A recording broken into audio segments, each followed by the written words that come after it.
그러니까 성경은 뭐라고 얘기하냐면 빛과 어두움을 그냥 선과 악, 착하고 나쁜 사람 이런 대비가 아니고 시대를 따라 대비를 하고 있는 거예요. 뭐냐 하면 옛 시대에 속한 것은 어둠이고 새 시대에 속한 것은 빛입니다. 우리가 이해할 때 어떻게 생각하냐면 우리는 이렇게 얘기를 하죠. 만약에 조금 요즘에 일본과의 문제가 아주 극명하게 드러나서 굉장히 사람들이 그냥 한국민들이 굉장하죠. 그렇죠? 그럴 때 우리 역사 가운데 어둠의 시대라고 얘기하냐면 일본의 식민지 하에 있었을 때가 어둠의 시대라고 말할 수 있습니다. 그렇죠? 그러니까 일본의 식민지 하에 있었을 때에 그것은 어둠이고 만약에 일본의 식민지로부터 벗어나 자유함을 얻게 되면 독립하게 되면 이것은 빛이라고 할 수 있어요. 그렇죠? 그러니까 다시 말해서 이제 일본의 식민지 하에 있을 때 착하게 살았냐 아니면 악하게 살았냐 이게 아니고 일본의 식민지 하에 살았던 모든 삶은 전부 뭐냐 하면 악이고 어둠이에요.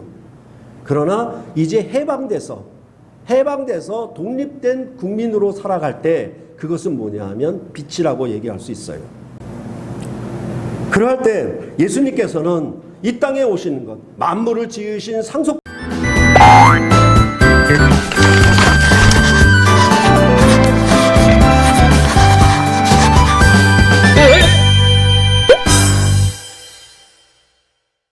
말씀을 하나님의 말씀으로 서로 나누었습니다.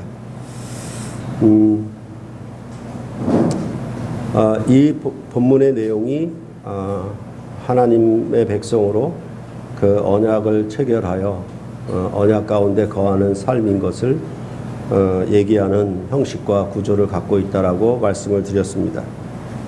그래서 오늘 본문으로 삼은 1장 1절로부터 5절은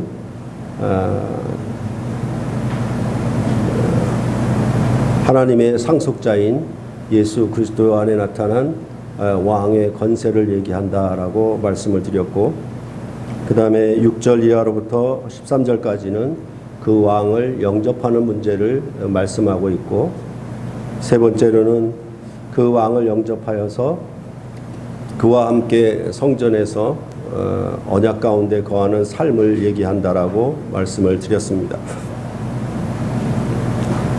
그러니까 이런 것은 늘 말씀드렸다시피 우리가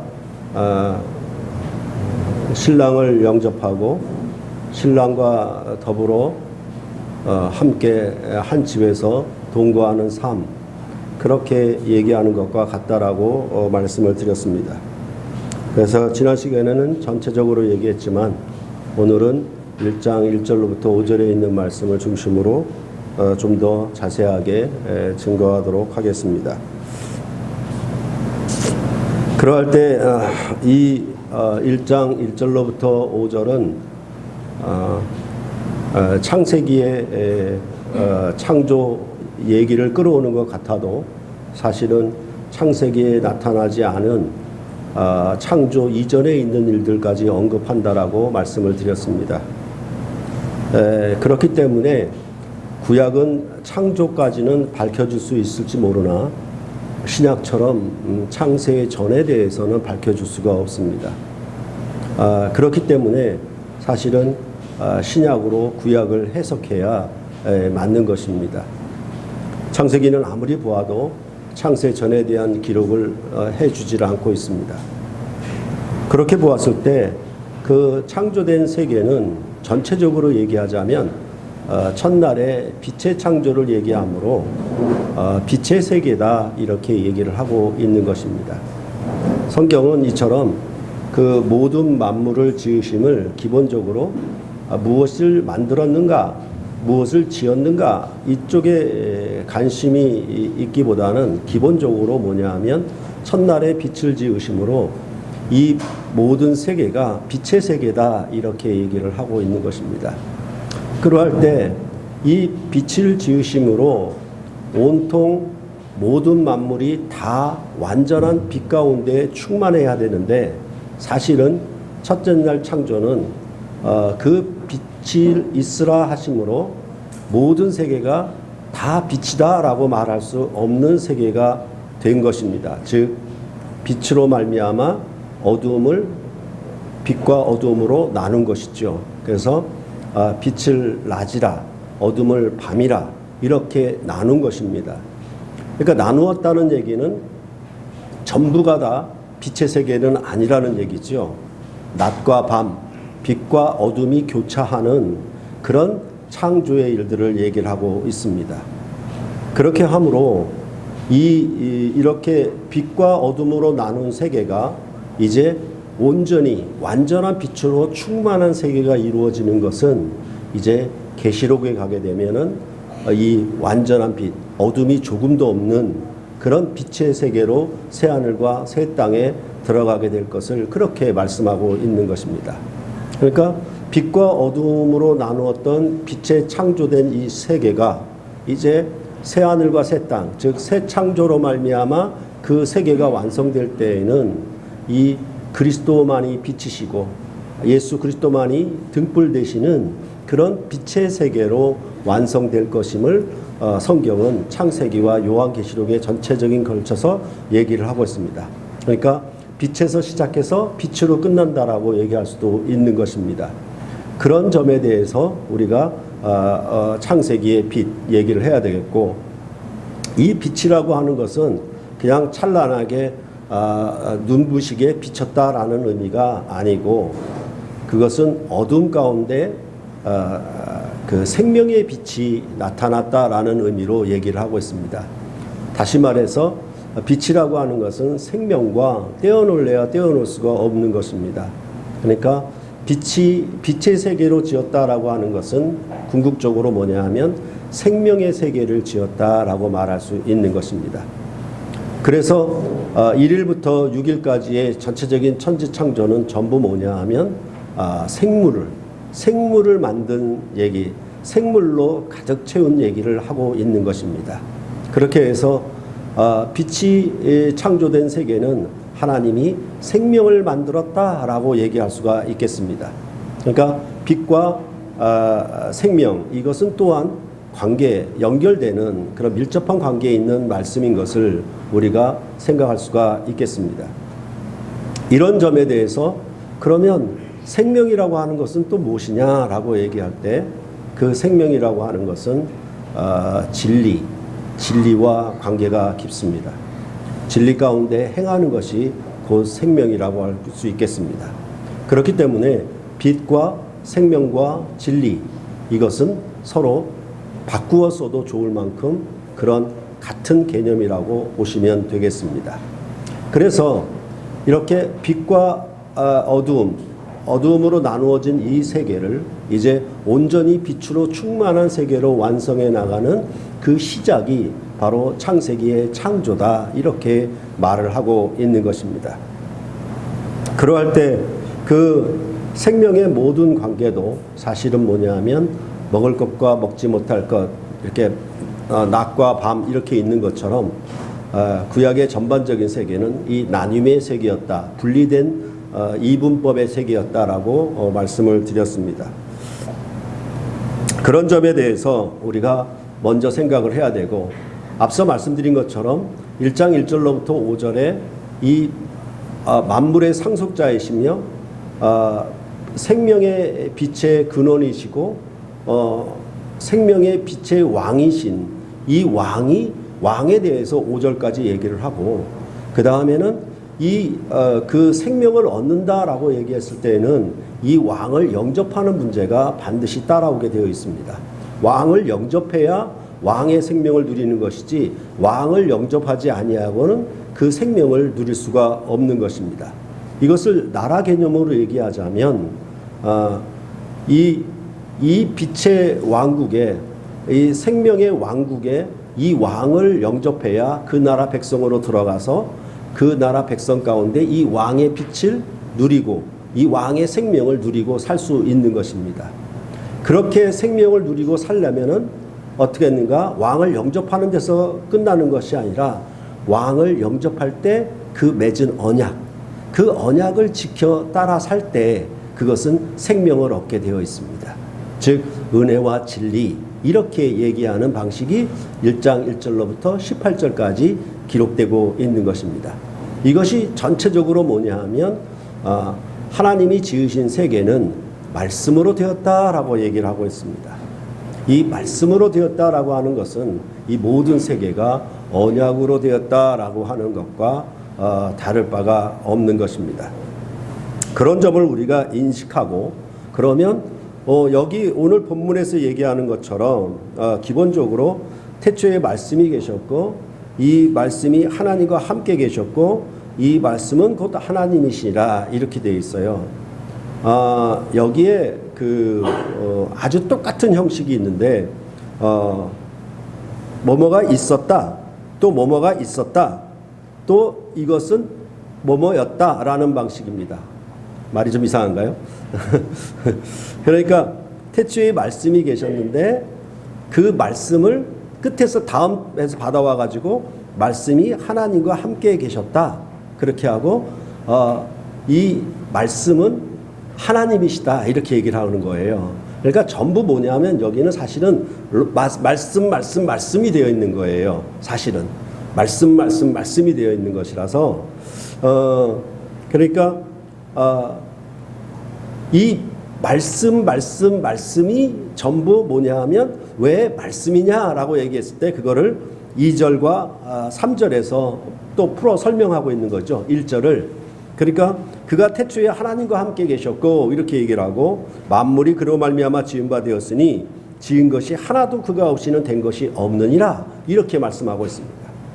그러니까 지어진 모든 만물이 그로 말미암아 지었고 그가 없이는 하나도 된 것이 없어요. 이것은 히브리서 1장 1절로부터 4절에서 얘기한 만물의 후사, 만물의 상속자로 예수 그리스도를 말하는 방식입니다. 그렇게 얘기하고 뭐라고 얘기하냐면 그 안에 생명이 있었다라고 얘기를 하고 있습니다. 그리고 이 생명은 사람들의 빛이다라고 얘기를 하고 있습니다. 그 안에 생명이 있었는데 그 생명은 사람들의 빛이다 이렇게 얘기를 하고 그 생명에 대해서 설명하는 방식이 5절에 말하는 것입니다. 빛이 어둠에 비추되 어둠이 깨닫지 못하더라 이렇게 말하고 있습니다. 여기 깨닫지 못하더라라고 하는 것은 그냥 이해하지 못했다, 알지 못했다 그런 개념이 아니라고 말씀드렸죠. 어둠이 이기지 못하더라라고 얘기를 하고 있습니다.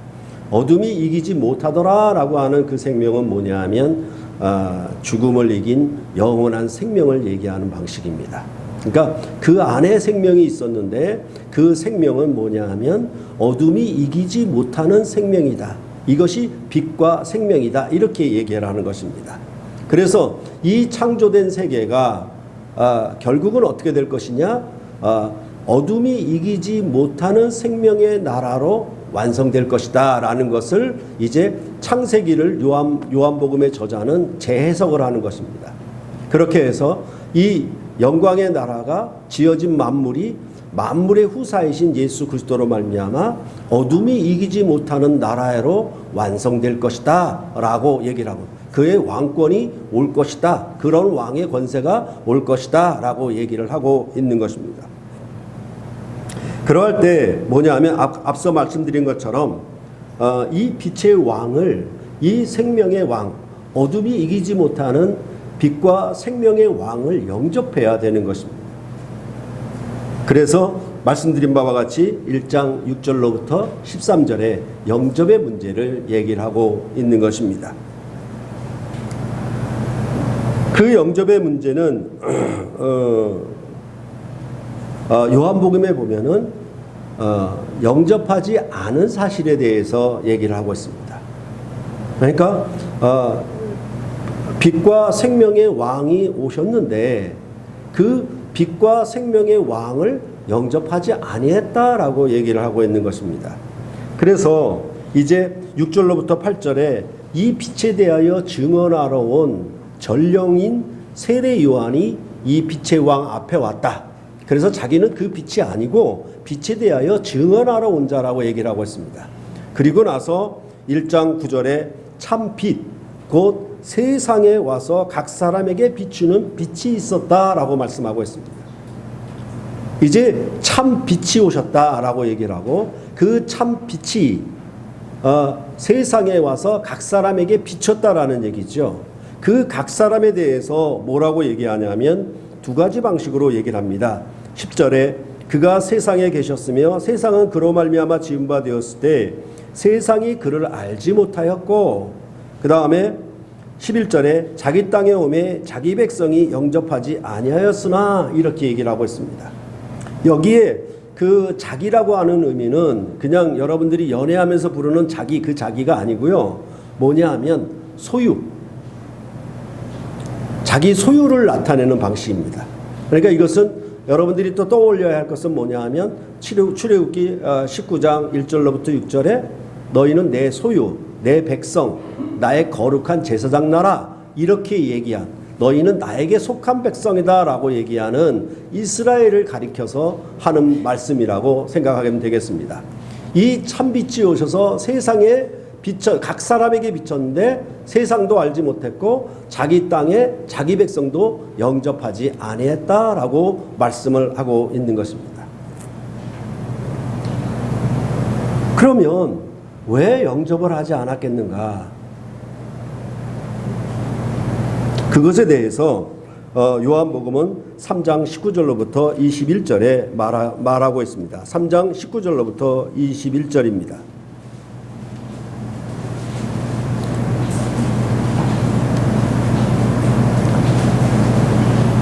한 절씩 교대로 읽겠습니다. 그 정죄는 이것이니 그 빛이 세상에 왔을 때 사람들이 자기 행위가 악함으로 빛보다 어둠을 더 사랑한 것이니라.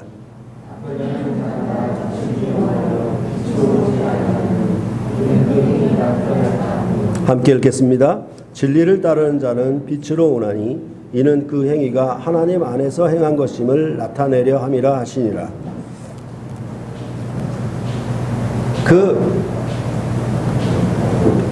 참 빛이 세상에 와서 각 사람에게 비쳤는데 왜 영접하지 않았나라고 얘기하냐면 여기 말하는 것처럼 어둠을 더 사랑했기 때문이라 라고 말씀을 하고 있습니다.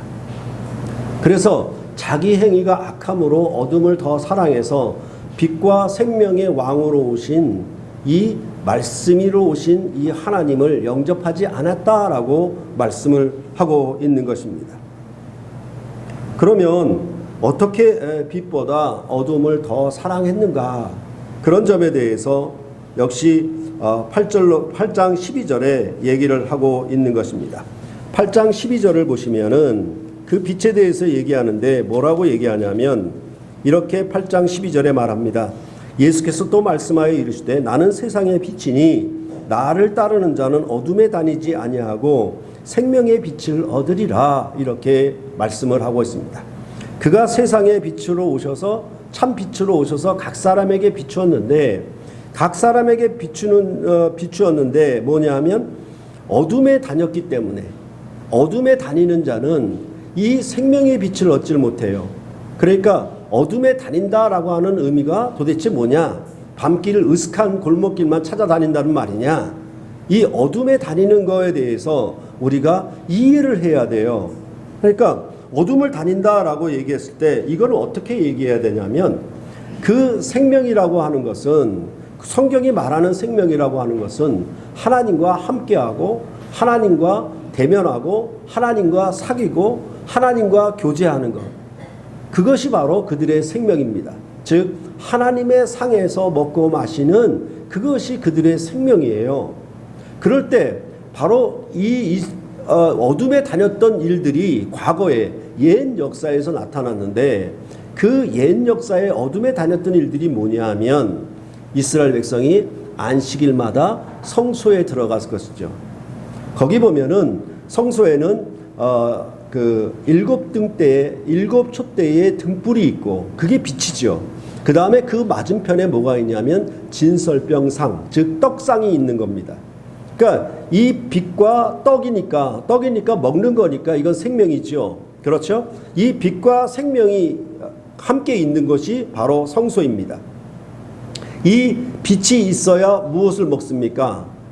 예, 전부 텐트로 막으로 둘러싸인 7겹의 막으로 둘러싸여서 빛이 하나도 들어오지 않는 캄캄한 어둠 속에 바로 7 촛대의 등불이 있고 그 빛으로 말미암아 뭐냐면 그 앞에 있는 떡, 그 진설병 상에 있는 12덩어리의 떡을 제사장이 안식일마다 들어가 그걸 갈아놓고 먹는 것, 그것이 바로 그들이 빛으로 말미암아 생명을 얻는 거였습니다.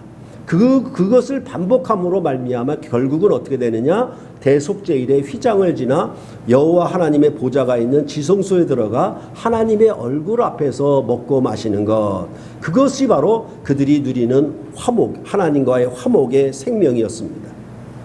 근데 그 자체를 뭐라고 얘기하냐면 이제 신약 시대에 와서는 그것은 어둠에 다니는 거였다라고 얘기를 하고 있는 것입니다.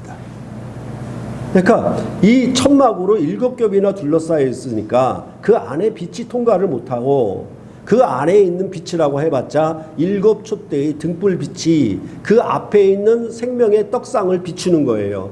그래서 그 안에 들어가 이 빛으로 말미암아 떡을 먹음으로 그 빛으로 말미암아 생명을 얻게 되는 것이죠.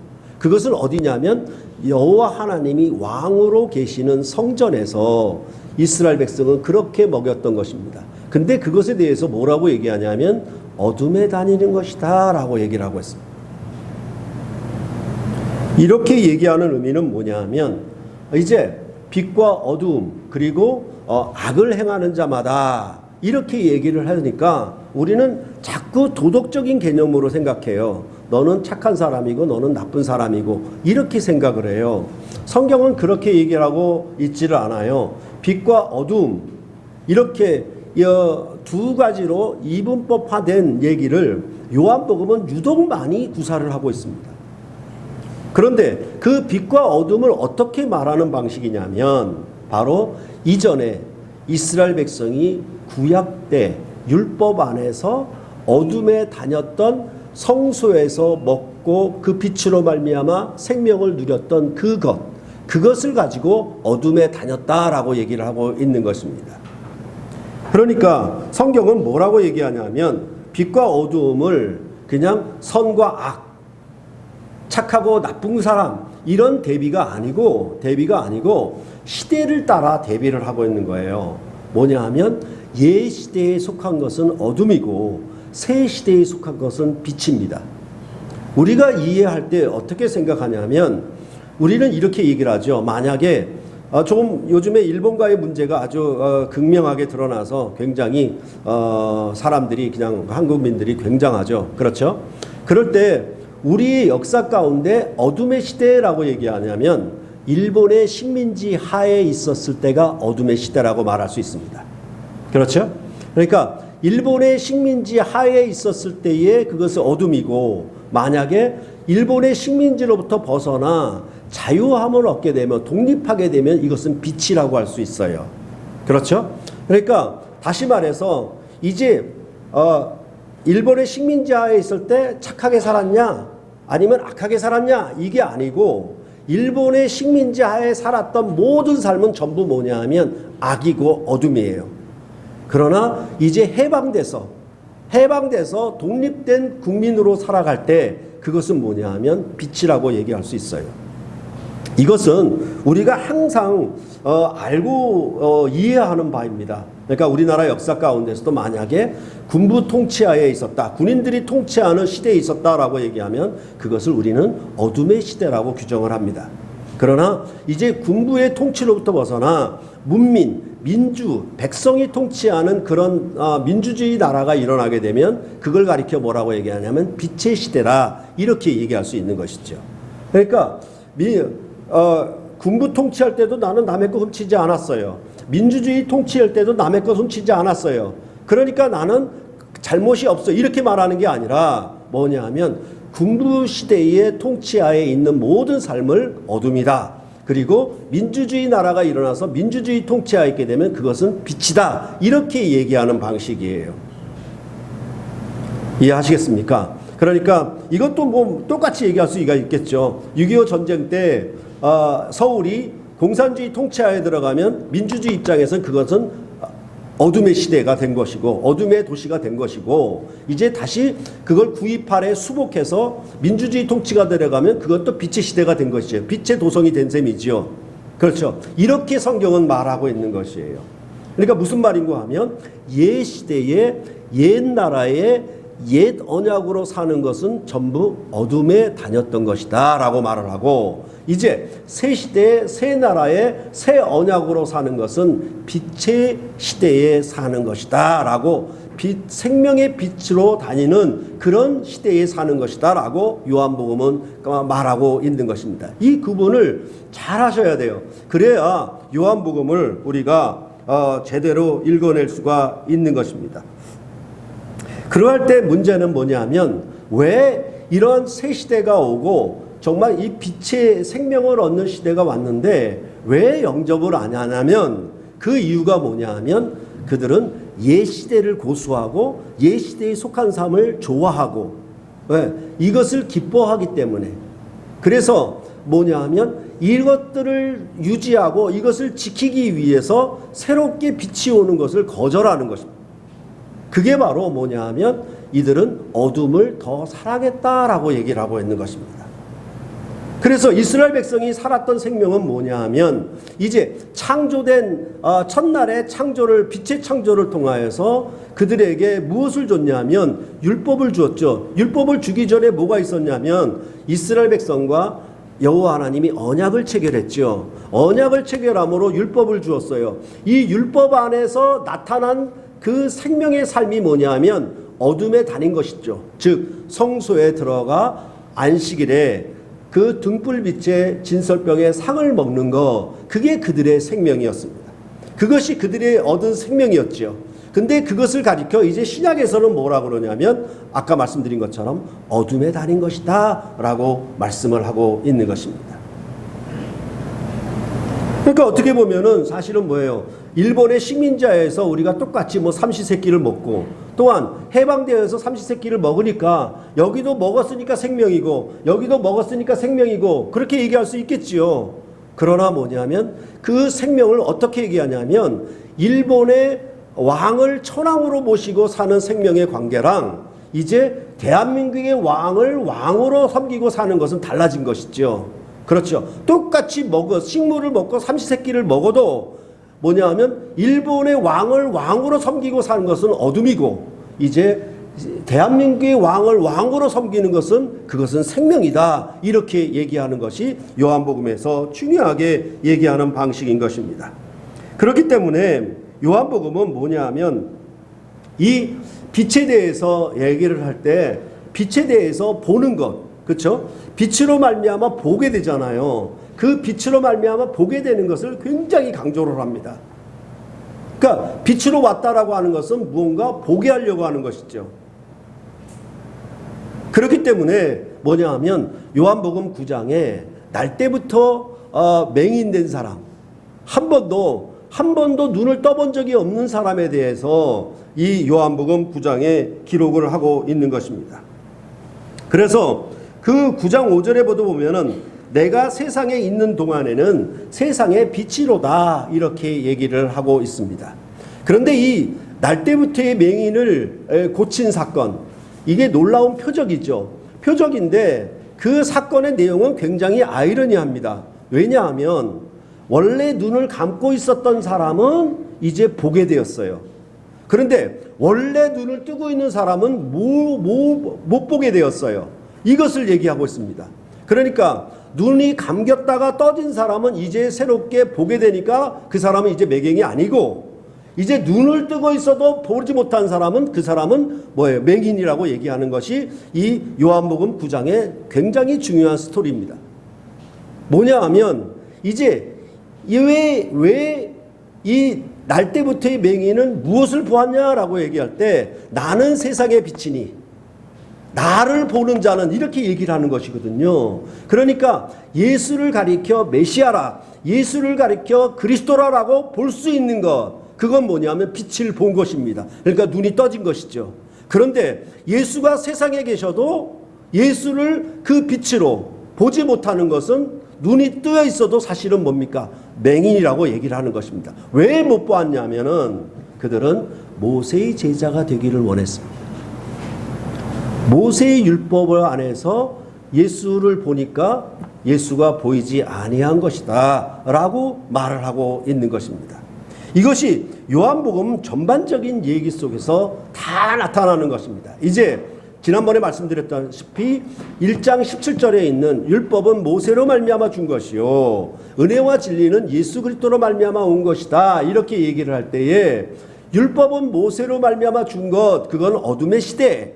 이제 은혜와 진리는 예수 그리스도로 말미암아 온 것, 이것은 빛의 시대 이렇게 얘기하고, 그렇게 얘기하는 방식을 요한복음 전반부에 쫙 계속 펼쳐나가는 것입니다. 무슨 말인가 하면은 요한복음 3장에 니고데모라고 하는 공회원이고 바리새인이고 이스라엘의 지도자라고 하는 그런 대표적인 인물을 등장시켜서 뭐냐 하면 거듭나는 것을 얘기를 하고 있습니다. 새로운 출생에 대해서 얘기를 하고 있어요.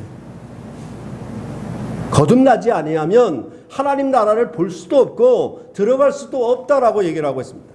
그러면서 뭐라고 얘기하냐면 너는 땅에서 났기 때문에 하늘 일을 말하면 들을 수도 볼 수도 없다라고 얘기를 하고 있는 것입니다. 무슨 말인가 하면 이스라엘 백성은 혈통으로 태어난 백성이라서 땅에서 속한 백성이라서 그들이 알고 보는 것은 땅의 일만 보고 땅의 출생에 대해서만 알 수 있었을 뿐이었습니다. 그러나 예수 그리스도 안에서 참빛으로 오신 이분이 각 사람에게 비쳤는데 무엇을 가져왔느냐? 새로운 출생, 성령으로 세례를 받는 새로운 출생을 가져온 분이라 얘기를 하고 있습니다. 요한복음 4장에 사마리아 여인을 등장시킵니다. 그 여인은 야곱의 우물가에 물을 길러 왔습니다. 그 야곱의 우물은 조상들이 준 우물도 다시 목마르고 물을 길렀다가 다시 물 길러 와야 되는 물이라고 말씀하고 있습니다. 이것이 뭐냐 하면 어둠에 다니던 시대의 생명이에요. 이 땅의 우물에서 나는 그 물을 마시는 것은 마셔도 다시 목마르게 되고 또한 그 물이 영원하도록 솟아나는 샘물이 되지 못해서 다시 물을 길러 와야 돼요. 그렇죠? 그러니까 물을 마실 때 잠깐 동안의 목마름을 해결할 수 있는 생명이 왔지만 또 뭐가 온다? 목마름이 온다라는 것이죠. 그리고 물을 길렀을 때 이 물이 영원토록 내가 저장해서 영원토록 솟아나는 샘물이 되지는 게 아니라 이 물이 소진되고 다시 길러와야 되는 물이죠. 뭐가 있는 겁니까? 빛과 어둠이 나눠져 있는 것이죠. 이것은 요한복음 5장에서 베데스다 연못가에 38년 된 병자를 치료할 때도 똑같이 얘기를 하는 것입니다. 저 연못이 동해질 때, 저 연못이 뭔가 끓어오를 때 내가 들어가면 이 몸이 나을 수 있겠습니다라고 그 연못가에 38년 된 병자가 아무리 있어봤자 어떡한다? 자기가 스스로 들어갈 수가 없어요. 그 옆에 있어봤자 소용이 없는 사람이에요. 그러니까 그에게는 참으로 영원한 안식이 없는 사람. 요한복음 6장에 오병이어를 해놓고 뭐냐 하면 이 오병이어로 많은 사람이 먹었습니다. 그러니까 예수를 임금 삼으려고 임금으로 영접하려고 찾아다녔습니다. 그때 예수님이 하신 말씀이 뭐냐 하면 너희는 나를 보고 썩을 양식을 구하러 찾으러 왔구나. 나는 썩지 않는 양식을 주는 왕이다 라고 얘기를 하고 있습니다. 이것이 전부 뭐냐 하면 이스라엘 백성이 38년 동안의 광야에서 헤매므로 그들이 얻었던 생명도 온전한 빛의 생명이 되지를 못했고 하늘에서 내린 만나로 먹었던 그들의 생명도 사실은 뭐냐 하면 썩을 생명에 불과했다라고 얘기를 하는 것입니다. 그게 전부 뭐냐 하면 어둠의 시대에 누렸던 그런 생명 가운데 얻었던 이스라엘 백성이 누렸던 것이에요. 그것을 이제 초막절, 이스라엘의 구원이 완성된 최고의 명절인 초막절에도 그들에게는 뭐예요? 실로암에 물을 길어다가 제단에다 뿌리는 그런 퍼포먼스를 한다 하더라도 그들은 뭡니까? 광야를 지날 때 하나님이 반석에서 나는 물을 주셔서 그들을 구원하신 그 구원의 절기를 기뻐하면서 초막절을 지키는데 그 물조차도 마르는 물이고 사라지는 물이고 다시 없어지는 그런 물입니다. 그 배에서 강같이 생수가 흘러나는 그런 물은 되지를 못하는 것입니다. 심지어 뭐냐 하면 죽은 나사로를 살리는 그런 놀라운 표적을 행해도 이들은 믿지 못하고 오히려 예수를 더 죽이려고 했습니다. 이런 모든 것들은 뭐냐 하면 내가 살았던, 내가 가지고 있었던 옛 시대와 옛 언약과 옛 생명을 좋아하기 때문에, 사랑하기 때문에. 그래서 요한복음 12장 37절로부터 43절에는 이렇게 얘기해요. 이렇게 많은 표적을 행하였으나 니고데모에게, 사마리아 여인에게, 베데스다 연못가에 날때부터의 맹인된 자에게, 또한 죽은 나사로를 살리는 이런 모든 표적을 행하였어도 그들은 믿지 아니했다. 왜 믿지 아니했는가? 그들은 사람의 영광을 하나님의 영광보다 더 사랑했기 때문이라고 그렇게 명백하게 얘기를 하고 있는 것입니다. 이것이 요한복음 전반부에 나타난 아주 전반적인 얘기들이에요. 그러니까 뭐냐 하면 이제 어둠에 속했던 시대에 어둠으로 살았던 삶이 누구냐? 그 사람은 누구냐? 땅에서 출생한 자였다. 그리고 조상이 주었던 야곱의 우물가에 그 물을 마시는 자였다. 그리고 하늘의 만나로 썩어지고 없어지고 부패해지는 그 생명을 먹는 거에 불과했다. 그리고 그들은 무엇이냐? 보려고 해도 볼 수가 없는 눈이 감긴 그런 모세의 제자여서 이 빛된 영광을 보지 못하는 자였다라고 얘기를 하고 있는 것이 요한복음 전반부에 흐르는 거예요. 왜 그랬는가? 그들은 사람의 영광을 하나님의 영광보다 더 사랑했기 때문이라고 말씀하고 있는 것입니다. 그럴 때 예수님께서는 이 땅에 오시는 것, 만물을 지으신 상속자요, 이 만물을 경영하셔야 되는 책임자로서 그가 이 땅에 오셨는데, 이렇점 각 사랑에 비추는 빛으로 세상에 참빛이 오셨는데 그들은 세상은 알지를 못했고 자기 백성은 영접하지 않았습니다. 그러면 하나님의 모든 경영과 일들은 끝나는 것인가? 그럴 때 이 하나님께서 아들을 이 땅에 보내신 그 목표가 뭐냐 하면 만민을 다스리는 권세, 그리고 만민에게 영생을 주려는 그 명령을 지키기 위해 왔다고 말씀을 하고 있어요. 예수 그리스도에 주신 생명은 영생을 주려 하심이에요. 그 영원한 생명을 주려 하심에 대해서 사람들은 알 수 있는가, 볼 수 있는가, 그것을 즐거워하는가, 기뻐하는가, 그를 사랑하는가, 맞아들일 수 있는가? 실제로 맞아들일 수 없었다라고 얘기하는 것이 요한복음의 전반부의 결론이라고 말씀을 하고 있는 것입니다. 그럴 때 이 일들은 궁극적으로 뭐가 와냐 하면 이제 창조의 빛이, 옛 창조의 빛이 새 창조의 빛의 시대를 가지고 와야 있는 거예요. 우리가 아무리 열심히 노력해도 일본의 식민지하에 있으면은 우리는 식민지의 노예로밖에 살 수가 없는 것입니다.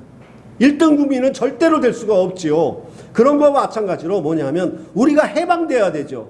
우리가 새롭게 돼야 되죠. 즉 어둠으로부터, 죄로부터, 죽음으로부터 해방된, 즉 진리가 자유케 되는, 진리가 자유케 하는, 즉 이 어둠으로부터 벗어나게 하는 새로운 시대가 와야 되는데 그것을 어떻게 할 수 있느냐? 그것이 바로 예수님께서 요한복음 후반부에 말씀하신 예수 그리스도가, 예수가 그리스도로의 사역, 그의 십자가의 사역을 통해서 그는 새로운 시대를 가져오는 것입니다. 즉 죄와 죽음을 이긴 부활의 생명의 영광으로 제자들에게 나타내시는 것입니다. 자기를 보이시는 것이죠. 그래서 그런 부활의 빛 가운데 그 영광을 제자들에게 나타나셔서 요한복음 끝에는 뭐라고 얘기하냐면 예수님이 3번을 찾아와요. 3번을 찾아오는데 앞에 2번은 전부 믿게 하려 함이에요. 근데 3번째에 나타나심은 생명이 무엇인지에 대해서 얘기하는 방식인 것입니다. 그래서 성경은 뭐라고 얘기하냐면 이제 부활로 말미암아 죄와 어둠에 속하였던, 죄의 종노릇하였던, 어둠의 종노릇하였던 그 시대가 끝나고 예수 그리스도의 부활로 말미암아 새 창조가 일어났고 새 창조의 빛이 비추었고 그 빛으로 말미암아 그 빛 가운데 새로운 생명, 영원한 생명의 시대가 열렸다, 시작되었다라고 얘기를 하는 것입니다. 근데 그 빛의 시대에 나아가 그 빛의 나라에 속한 생명을 얻으려고 하면 어떻게 해야 되느냐? 이 왕을 믿어야 돼요. 이 왕을 영접해야 돼요. 이 왕과 함께 하나가 되어야 이 생명의 나라에 들어갈 수가 있는 것입니다. 이 왕국의 이 왕을 거절해서야 이 새로운 시대에 죽음을 이기는 영원한 생명을 주시는 왕의 나라에 들어가 그 영원한 생명을 누릴 수가 없는 것입니다. 그렇기 때문에 요한복음은 믿어서 생명을 얻게 하려 함이라 이렇게 말씀을 하고 있는 것입니다. 그럴 때 뭐라고 그러냐면 예수님은 안식 후 첫날에 제자들에게 나타나셔서 너희에게 평강이 있을지어다 라고 말씀하시고 그들에게 숨을 내쉬면서 성령을 받으라 이렇게 말씀하는 거예요. 이것은 아담의 코에 생기를 불어넣은 첫사람 창조의 사건을 그대로 가져와서 이제 새로운 창조를 새로운 피조물로 짓는 것을 말씀하고 있는 것입니다. 그래서 성령을 받으라 이렇게 얘기하므로 이제 이 성령 안에서 예수를 왕으로 영접한 빛의 왕으로 생명의 왕으로 영접한 그 백성을 이제 새로운 출생 이 왕을 믿음으로 새롭게 태어난 새 백성됨을 얘기를 하고 있는 것입니다. 그러면 이 왕을 따라서 그 생명을 얻는 방식이 뭐냐라고 얘기했을 때 그 생명에 대해서 요한복음 21장은 디베렛 바닷가에 물고기를 잡으러 간 어부들에게 제자들에게 세 번째 나타나심을 얘기를 하는 것입니다. 고기를 잡고 그 먹을 음식을 준비한 가운데 베드로에게 묻습니다. 네가 이 사람들보다 나를 더 사랑하느냐? 네가 이 사람들보다 나를 더 사랑하느냐? 세 번 물으시는 겁니다. 이게 영접 사건입니다. 이전에 구약 백성들은 사람의 영광, 땅의 일, 썩어질 생명, 그런 어둠에 다니는 생명으로 하나님의 전에서 등불빛 안에서 진설병 떡을 먹는 생명으로 살았지만은 이제 부활의 영광을 보고 부활의 영광의 빛을 보고 그를 사랑하는 자, 예수 그리스도를 사랑하여 영접하는 자, 그에게 생명이 주어진다라고 말씀하고 있는 것입니다. 그것은 뭐냐 하면 이 주님을 따라가는 것입니다. 이 주님을 따라가는 거예요. 그게 뭐냐 하면 은혜와 진리 가운데 사는 것입니다. 은혜와 진리 가운데 살아야 그것이 생명이 있지요. 공산주의에서 벗어나 민주주의 나라가 왔으면 민주주의 헌법을 따라 살아야 생명이 있는 것처럼 이제는 그리스도 예수의 부활의 왕국에 새로운 빛의 영원한 생명을 주는 왕국에 그를 사랑해서 그를 영접함으로 말미암아 그와 함께 걸어가는 그의 길을 함께 따르는 그 삶이 자기에게 주어질 때 그것은 뭐냐 하면 한 생명으로 사는 것이라고 할 수 있겠습니다. 그것이 뭐냐 하면 오늘 우리가 부활의 날에 예수께서 죽음을 이기시고 부활한 안식 후 첫날에 이처럼 교회가 모여서 이제 주님의 생명에 참여함으로 우리가 그 생명을 맛보고 누리는 것입니다. 주의 성찬상에 앉아서 이제는 7겹으로 둘러싸인 캄캄한 어둠 가운데 7등불 가운데 이 성찬상에 진설병상에 떡을 먹는 것이 아니라 죄와 죽음을 이기신 그리스도의 살과 피에 참여하여서 이제 영원한 빛, 없어지지 아니하는 사라지지 않는 영원한 빛 가운데 오신 부활의 생명으로 자기 영광을 제자들에게 비춰 보이신 그 빛 가운데 주님과 더불어 먹고 마시는 이 생명의 상이 무엇이뇨? 우리가 어둠에 다니지 아니하고 생명에 다니는 것, 빛에 다니는 것, 생명의 빛을 얻는 것이라고 그렇게 성경은 말씀을 하고 있는 것입니다. 그렇다면 우리가 이 생명의 빛을 얻는다라고 얘기했을 때 그 생명이라고 하는 것은 무엇이냐라고 얘기하면은 말씀드렸던 것처럼 항상 나눔의 법칙, 이분법으로 살아가는 것, 그것은 예시대의 어둠에 다니는 것이다. 그러지 아니하고 화평의 법칙, 하나가 되는 법칙, 그것으로 살아가는 것이 뭐냐면 빛에 다니는 것입니다.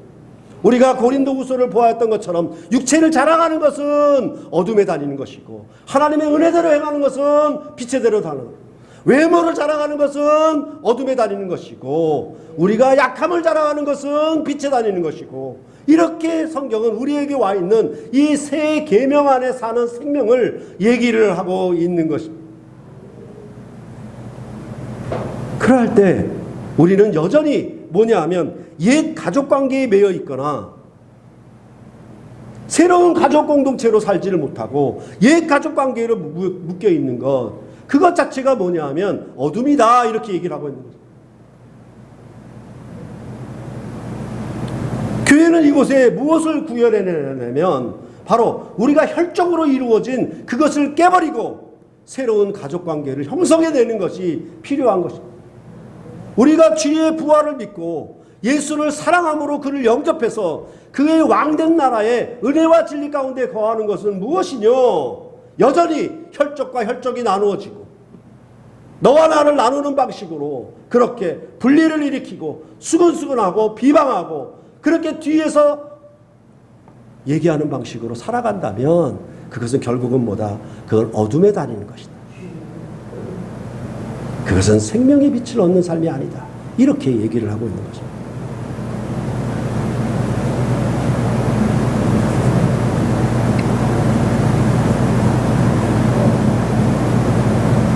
이러한 가족관계를 우리가 형성해내야 될 거예요. 우리가 식탁에 모였으니까 이런 식탁 안에서 식구들이 새가족 공동체를 만들어내야 우리가 진리 가운데 다니는 것이고 생명을 얻는 것이고 영원한 생명의 삶을 우리가 누리는 것이라고 할 수가 있는 것입니다. 이것이 새 창조의 빛인 부활의 영광을 나타난 것을 보고 그를 사랑함으로 영접하여서 베드로가 죽기까지 십자가를 거꾸로 지기까지 그것을 따라가는 것. 그것이 바로 우리에게 주어진 생명이다라고 말씀. 이것이 영생을 얻는 길이다라고 요한복음은 말씀을 하고 있는 것입니다.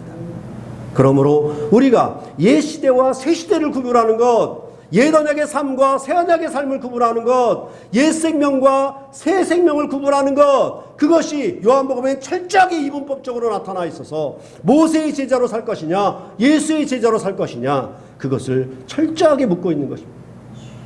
그것은 신약성경 전반에 나타나 있는 얘기들.